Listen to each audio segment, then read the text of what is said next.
वाड़ो जी UC जंगल मलिक एक गुजरात बणिजी वई आहे। एक तरफ़ तो यूसी चेयरमैन के कमन जा चर्चन की धूम मतल है, तो बे पासे खटियल यूसी काउंसलर है वो दाहूं कर रहा है। संदस जो चवण है तो मां एक खटियल काउंसलर आया, मुझे टके जो भी कम ना मिलो। ही यूसी जंगल में जो मेन गोठ जंगल मलिक है जैसे मेन घिटी है उते भी कहीं भरा जो कम ना थो। इतने जो बरसात सबब पानी बीजी वेंदो है। ईंदड़ वींदड़ जेके माज़ी आहिनि उन्हनि जा कपड़ा ख़राब थींदा आहिनि ऐं ॿारड़ा जेके आहिनि हितां जा स्कूल वञण खां महरूम थी वेंदा आहिनि। इन हवाले सां असां सां यूसी जंगल मलिक जो काउंसलर मोहम्मद बख्श गॾु आहे ऐं ॻोठाणा गॾु आहिनि। असां उन्हनि सां ॻाल्हि ॿोल कंदासीं त उन्हनि जो छा चवणु आहे। मोहम्मद बख्श मलिक यूसी जंगल मलिक जो काउंसलर आहियां मां।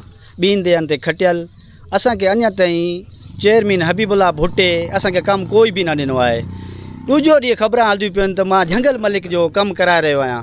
तव्हां ॾिसी सघंदा हो असांजूं घटियूं, असांजूं घटियुनि में हिकिड़ी ट्राली बि न सटी वई आहे। हे सिर्फ़ु पंहिंजे मनपसंदि माण्हुनि ॾे चउनि ॾे सटियूं अथसि ट्रालियूं।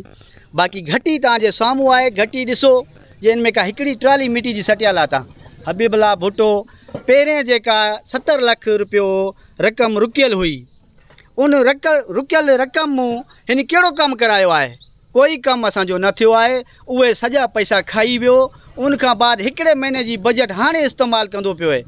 3 साल थी विया आहिनि, 3 सालनि में कुझु बि हिन खां कमु न कयो आहे। 200 रुपए वारी ट्राली जेकी 100 ट्राली सटाया था हर साल हर महीने में, तो उनजो कहिड़ो इशू आहे? वाह वाह हलंदी पई आहे, चेयरमैन कमु कंदो पए, कोई कमु कोन्हे।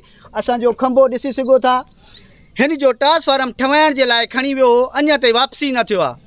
उनखां बाद असांजो खंभो जेको बिजली लाइन जो हुयो उहो खंभो पटे वियो आहे गुलज़ार रिड सां गॾु। खंभो असांखे अञा ताईं न मिलियो आहे। खंभो सरकारी खंभो आहे, अप्रूवल खां बिना न पटिबो आहे। हे सरकारी जेको आहे असां केस दाख़िल कंदासीं खंभे जो। उनखां बावजूदि असांजी गटर लाइन ॾिसो तव्हां, गटर लाइन 300 फुट टुटी पई आहे। उनजो अञा ताईं पाइप हिकिड़ो पाइप बि न ॾिनो अथसि। असांखे 10 पाइप सिर्फ़ु मिलिया आहिनि पूरे हिन जेको आहे 3 साल में 10 पाइप ॾिना अथसि। तव्हां ॾिसो असांजी घटी में कोई कमु न थियो आहे। टफ टाइल जा वाइदा कया अथसि। ट्रांसफार्म मठवा ॾिनमि, उहो ट्रांसफार्म गुम आहे अञा ताईं असांजो। उनखां बाद खंभो पटे वियो। तव्हां हाणे असांजी लाइन ॾिसो फाटी पई आहे। तव्हां फ़ोटो बि कढो, उनजी भराई बि करो। उनखां बाद ॿियूं जेकियूं माइन घटियूं आहिनि, माइन चौड़ावा आहिनि, तव्हां ॾिसो कंहिं में बि मिटी जी ट्राली सटियल आहे त मां कूड़ो न त हिन जो बजट रोकियो वञे, असां ग़रीबनि ताईं न पुॼे त बजट जो कहिड़ो कमु आहे? असांखे DC साहब खे असांजी गुज़ारिश आहे त जेको फंड पाण ॾिसे, जेका हिन पैसा खाधा आहिनि उनजो इनखां जाइज़ो वठे, हिसाब वठे उनखां त केतिरा पैसा तूं खाधा नी, केतिरो कमु करायो थी। हिन DC साहब कोई कमु न करायो आहे। मुंहिंजी अपील आहे SC साहब खे, DC साहब खे, नायब खे, सभु ॾिसी करे हिन जो जेको आहे पूरो रिकॉर्ड वठो, असांखे हिसाब ॾेवे। 3 साल में हिन कहिड़ो कमु करायो आहे? सिर्फ़ु हर महीने का मिट्टी जी लख रुपये जो कमु कंदो आहे, 10 लाख रुपयो खाई वेंदो आहे। छो? अहिड़ा करप्ट जेका आहिनि पंहिंजो चेयरमैन असांखे न खपनि। हे करप्ट चेयरमैन आहे, एतिरो चवंदुमि। वधीक तव्हां ॾिसो घटियूं नालियूं ॾिसो।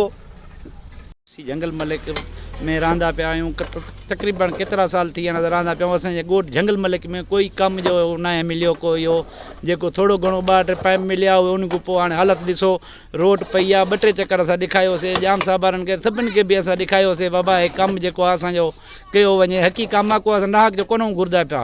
उहो ईदगाह में 2-3 ट्रालियूं मिटी जूं सटाए खणे ईदगाह उते पई आहे। कोई असांखे वसियल कोन्हे, कोई असांखे इहो कोन्हे। असां पाण बि कामरेट आहियूं, हे असांजो काउंसलर भाउ आहे, असां पाण बि 2 देर खटियल आहियूं। कोई असांजो कमु न थियो आहे। इन करे महिरबानी करे DC खे, AC खे, जेका बि महकमो आहे उन्हनि खे अपील आहे त असांजो महिरबानी करे कमु करायो वञे।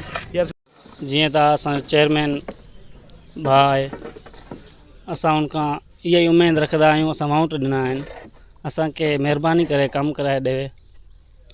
हीअ पाइप लाइन असांजे ॻोठ जी ज़रूरत आहे। असांखे इहा न मिलंदी त पोइ असां कहिड़े कम जा आहियूं? असांखे वाउंट पियो असां न ॾियूं न। असांखे महिरबानी करे कमु कराए ॾियनि। ईदगाह जे लाइ बि कमु करायो उन्हनि, पर सही न करायो उन्हनि। मिटी सटाईंदा आहिनि, वरी छिटी करे सटाईंदा आहिनि।